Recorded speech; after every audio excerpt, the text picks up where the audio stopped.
Hello, little readers. Today we'll be reading Little Tree by Linda Conaway Barry. Deep in the forest, a little pine tree stood near her mother on the edge of a meadow. It was spring, and she was 5 years old.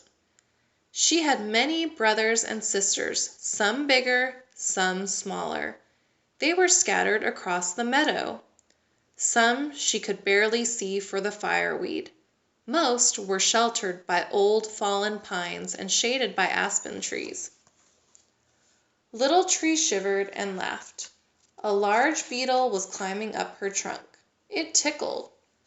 A warm breeze blew through her needles. The warm sun shone on her branches. Little Tree was happy. Seasons and years passed.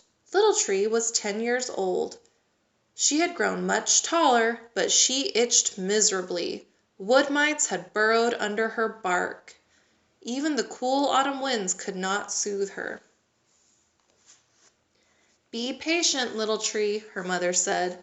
"Soon winter will come. Then you will feel better." And so she did. Snow filled the meadow. Cold winds blew. The wood mites under her bark went to sleep.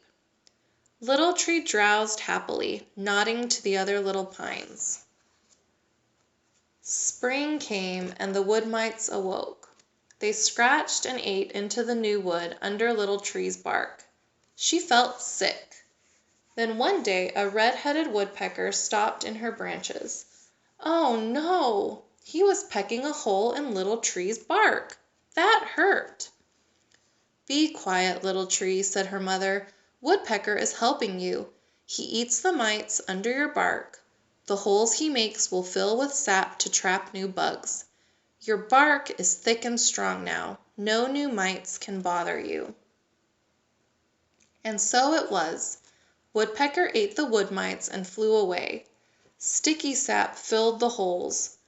No new mites burrowed under Little Tree's bark. Little Tree grew and grew, reaching toward the sky.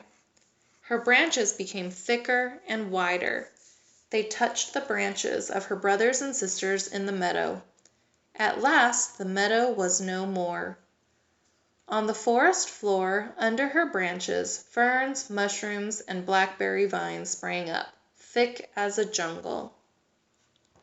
One summer day the clouds piled up, hiding the sun. The winds blew hard. Rain spattered Little Tree's branches.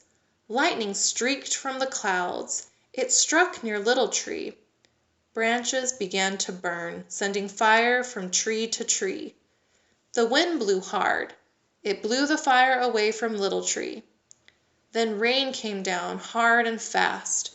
It put out the fire before it could burn up the whole forest. Little Tree and her brothers and sisters were still strong and green, but where Little Tree's older family had stood, they were only blackened trunks and bare ground. For many years the meadow trees had dropped their pine cones in the wind. These cones were full of baby tree seeds, but the forest was too cool and shady for them to grow. The pine cones had fallen on the thick forest floor and slept there. Now the fire and the hot summer sun awakened them. The pine cones burst open. When the rains came, the seeds sank into the bare earth. Soon the ground was dotted with tiny pine trees.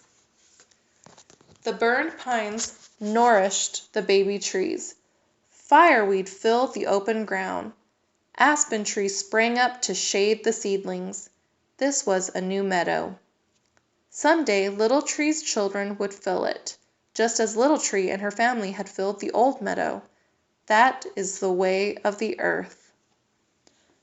The end. For more stories, please subscribe to our channel, Little Readers.